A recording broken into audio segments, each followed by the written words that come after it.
It's been 6 years since our last Congress at the home of the Asian football. That we try to work hard, whether in this country or abroad, to make a difference, and of course with always the advice and the opinion of others. All the things will be equally scheduled, and it doesn't matter really where we play as long as we have a good venue.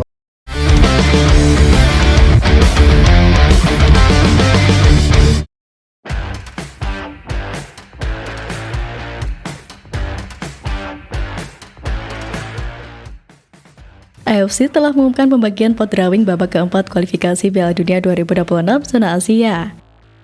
Hasilnya, Qatar dan Arab Saudi menempati pot 1, pot 2 ada Irak dan Uni Emirat Arab, serta pot 3 ada Oman dan Timnas Indonesia.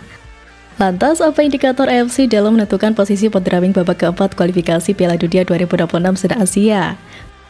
Menurut pernyataan yang dibuat AFC Jumat lalu, mereka menjadikan ranking khusus Asia pada Juni 2025 sebagai indikatornya. Penentuan posisi pot drawing berdasarkan ranking FIFA yang diumumkan secara khusus pada 13 Juni 2025, tulis AFC dalam rilis yang mereka buat. Dalam ranking khusus yang dibuat AFC saat itu, Qatar menempati peringkat 55 dunia, Arab Saudi peringkat 58, Irak peringkat 59, UAE peringkat 65, Oman peringkat 77, dan Timnas Indonesia di peringkat 123. Disinyalir karena menempati ranking tertinggi ketimbang negara lain, Qatar dan Arab Saudi yang dipilih AFC sebagai tuan rumah babak keempat kualifikasi Piala Dunia 2026 zona Asia. Lalu pertanyaan muncul, kenapa AFC tidak menjadikan ranking FIFA Juli 2025 sebagai tolak ukur penentuan pot drawing? FIFA merilis ranking terbaru pada Kamis 10 Juli. Hasilnya beberapa negara peserta babak keempat kualifikasi Piala Dunia 2026 zona Asia mengalami perubahan posisi. Qatar melesat ke peringkat 55 dunia, Irak di peringkat 58, Arab Saudi peringkat 59, UAE peringkat 65, Oman peringkat 79, dan Timnas Indonesia peringkat 118. Jika FIFA menjadikan ranking Juli 2025 sebagai acuan penentuan pot drawing, Irak seharusnya naik ke pot 1, menggeser Arab Saudi ke pot 2. Perubahan itu sejatinya bisa saja dijalankan, mengingat drawing babak keempat kualifikasi Piala Dunia 2026 zona Asia baru akan digelar pada Kamis 17 Juli 2025 mendatang. Namun, nasi sudah menjadi bubur. AFC disinyalir tetap berdiri teguh kepada pendirian mereka. Qatar dan Arab Saudi tetap dipercaya sebagai tuan rumah sekaligus penghuni pot 1. Berada di pot 3 membuat Timnas Indonesia menantang menghuni pot 1 dan 2. Jika harus memilih, Timnas Indonesia lebih memilih bersua Arab Saudi atau Qatar. Qatar dikenal kuat tiap kali main di kandang. Sejumlah negara top Asia seperti Iran, Uzbekistan, dan Yordania dihajar The Maroons julukan Qatar di kandang sendiri. Sementara Arab Saudi masih belum konsisten di bawah asuhan Herve Renard. Terbaru, Salam Al-Dawsari dan kawan-kawan kalah 1-2 dari Australia di kandang sendiri. Medio November 2024, Arab Saudi juga kalah 0-2 dari Timnas Indonesia.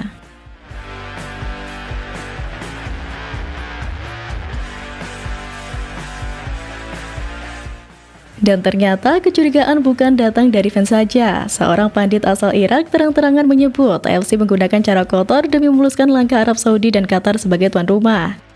Apakah ini hanya teori konspirasi atau justru cerminan realita yang terjadi di balik meja perundingan? Hal tersebut disorot oleh akun pengamat sepak bola Irak Football Podcast dalam ulasan di media sosial X.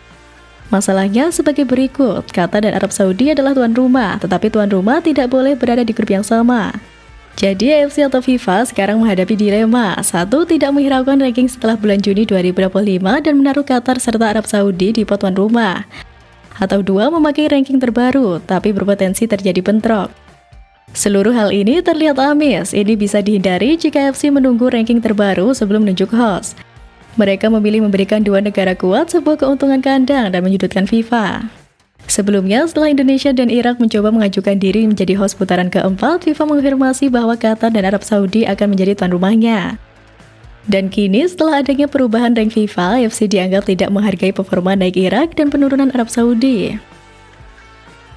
Tak ketinggalan dari pengamat sepak bola sekaligus komentator Indonesia, Vidar Singh, yang mengunggah pernyataan melalui video di akun YouTube-nya Bola Bung Binder perihal apa yang membuat AFC tetap menjatuhkan pilihan tuan rumah ronde keempat kualifikasi Piala Dunia di Qatar dan Arab Saudi. Ia berpendapat jika mengacu karena ranking FIFA tertinggi dan kemewahan infrastruktur dari kedua negara tersebut sungguh disayangkan. Menurutnya, masih ada stadion-stadion di banyak negara di Asia yang tak kalah bagusnya.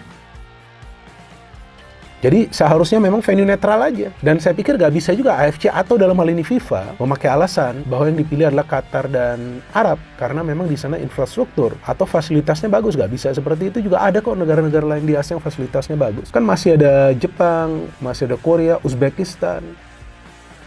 Dalam penuturannya, Binder Singh menilai tidak ada unsur netralitas dan sportivitas dalam penentuan host putaran keempat kualifikasi Piala Dunia 2026. Bahkan diakuinya venue-venue di negara kawasan Asia Tenggara atau ASEAN pun sangat memadai.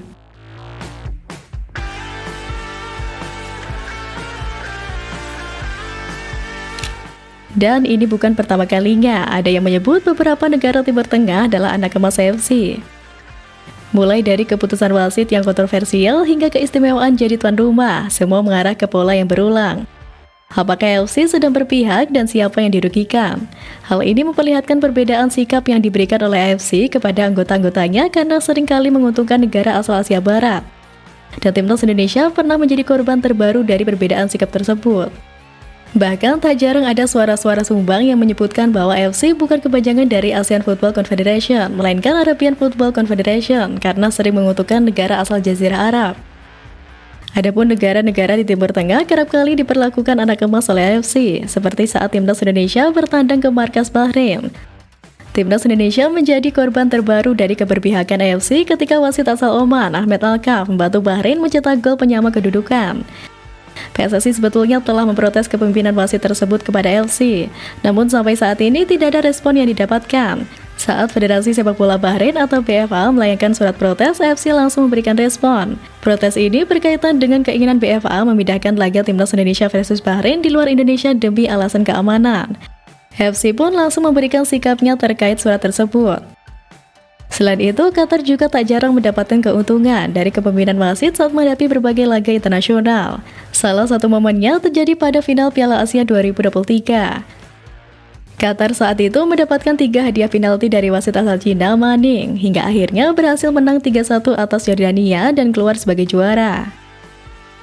Pada kualifikasi Piala Dunia 2026 ini, mereka juga sempat diuntungkan wasit Kim Wong Sung saat melawan India. Dan Indonesia juga pernah dirugikan saat menghadapi grup A Piala Asia U23 2024 karena mendapatkan penalti dan kartu merah gaib. Lalu Arab Saudi juga menjadi salah satu negara yang menjadi anak emas AFC. Itu tak terlepas dari keberhasilan mereka mendapatkan status sebagai penyelenggaraan Piala Dunia 2034.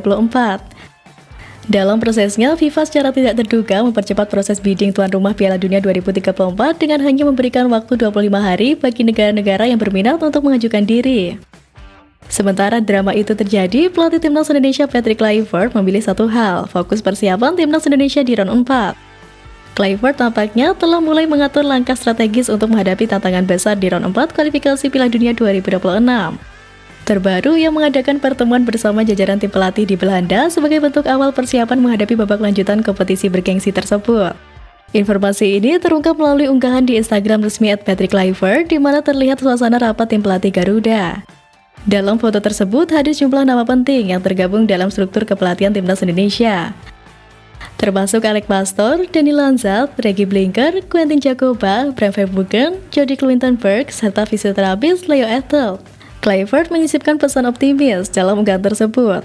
Kerja sama tim demi mewujudkan mimpi menuju Piala Dunia 2026, tulis Patrick Kluivert dalam Instagram story-nya. Patrick Kluivert dipastikan akan memanfaatkan waktu persiapan dengan maksimal, termasuk melalui pemusatan latihan dan uji coba internasional.